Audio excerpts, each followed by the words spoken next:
Watch this video, watch this video, watch this video.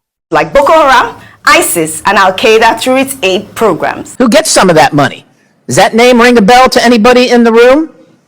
Because your money, $697 million annually, plus the shipments of cash funds madrasas, ISIS, Al-Qaeda, Boko Haram, ISIS Khorasan, terrorist training camps. That's what it's funding. USAID spent $840 million in the last 20 years on Pakistan's education-related program.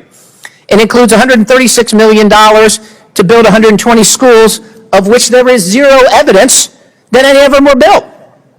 Why would there be any evidence? The Inspector General can't get in to see them. But you know what? We doubled down and spent $20 million from USAID to create educational television programs for children unable to attend the physical school.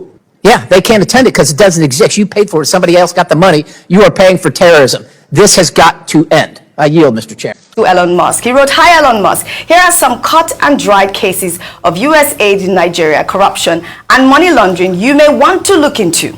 On January 16, 2025, just 4 days before Donald Trump's inauguration, US aid made a $3.3 million payment to a vendor in Nigeria called Dye Global LLC. I looked into the payment history and saw that between August 2020 and January 2025, at least $48 million of US taxpayers' money supposedly invested in Nigeria went to Dye Global LLC, registered in Bethesda, Maryland. So I looked into Dye Global's activities in Nigeria, and it turns out to be a run-of-the-mill climate NGO, which organizes meetings and seminars and stages photos with politicians and little else. Yet nearly all of its payments from US aid in Nigeria are labeled all other professional, scientific, and technical services. I mean, since Donald Trump's inauguration on January 20th, at least $799,000 of US taxpayers' money has been paid by US aid to recipients in Nigeria, marked undisclosed or miscellaneous.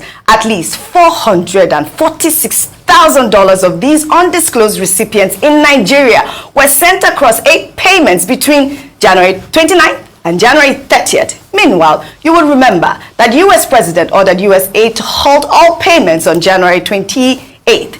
US aid Nigeria disobeyed a direct instruction from the US President and spent the next 24 hours after the instruction frivolously shelling out $500,000 of US taxpayers' money to recipients in Nigeria, marked undisclosed. I'll leave the implications of this to you. Well, David Hundeyin had also alleged that Barack Obama's government was responsible for unseating Goodluck Jonathan using Boko Haram and staging the Chibok girls kidnap, sparking the hashtag #BringBackOurGirls movement. While the posts quickly gained momentum, with some ex-users sharing Goodluck Jonathan's interview after he lost the election. The level of interference by the Obama's government was very overwhelming. It's not as if I couldn't have won the election even with that. But if, by my own thinking, and also the way some other people look at it, they go outside the normal diplomatic relationship, then it should be mentioned. Sending that person to Nigeria at the eve of election, after Obama even issued a statement directing Nigerians to vote for the next chapter, that tells you something. And we should not sweep this under the carpet. If a foreign country, whether African country or even America or any other country, interferes with our own elections, we should mention it. Do you see it? Jonathan said it. No one listened. Now, the American government themselves, they are now saying the same thing. But thank God that opened our eyes to understand that Donald Trump is the answer to our challenge. And I will always say thank you to American voters who voted for Trump.